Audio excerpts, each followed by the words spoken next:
এবার পারিবারিক যুদ্ধে নেমে ময়দানে নেমে পড়লেন মতুয়া সংঘের সংঘাধিপতি তথা প্রাক্তন তৃণমূল বিধায়ক মমতা বালা ঠাকুর। সোমবার তিনি সাংবাদিক সম্মেলন করে মতুয়া সংঘের সংঘাধিপতি তথা কেন্দ্রীয় প্রতিমন্ত্রী শান্তনু ঠাকুরের বিরুদ্ধে দুর্নীতির অভিযোগ তুললেন। শুধু তাই নয়, তিনি প্রধানমন্ত্রীর কাছে ইডি সিবিআই তদন্তের দাবিও করেছেন।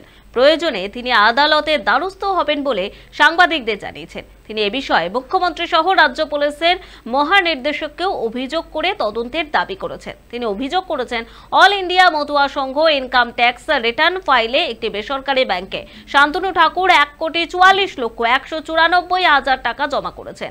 এই পরিমাণ টাকার উৎস নিয়ে তিনি তদন্তের দাবি করেছেন। শুধু তাই নয়, শান্তনু ঠাকুরের স্ত্রীর বিপুল পরিমাণ সম্পত্তি নিয়েও প্রশ্ন তোলেন। মমতা বালা ঠাকুরের আরো অভিযোগ, এমসে চাকরি দেওয়ার নামে বিভিন্ন জনের কাছ থেকে টাকা তোলা হচ্ছে। দুর্নীতি তদন্ত হবে বলে দাবি মমতা বালা ঠাকুরের। অল ইন্ডিয়া মতো মহাসংঘের নামে যে রেজিস্ট্রেশন নম্বর আমার, সেই মতো মহাসংঘে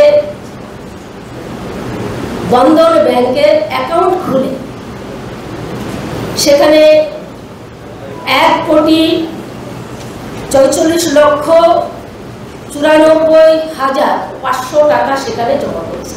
ভারতের প্রধানমন্ত্রী, শ্রদ্ধেয় প্রধানমন্ত্রী, তার কাছে আমার অনুরোধ থাকবে যে তারই বিজেপির মিনিস্টার, আমি চাই সিবিআই এবং ইডি তদন্ত করে যেন সেটাকে সঠিক যে জিনিস আজকে মানুষের কাছে যেন তুলে ধরে, এটাই আমার আবেদন।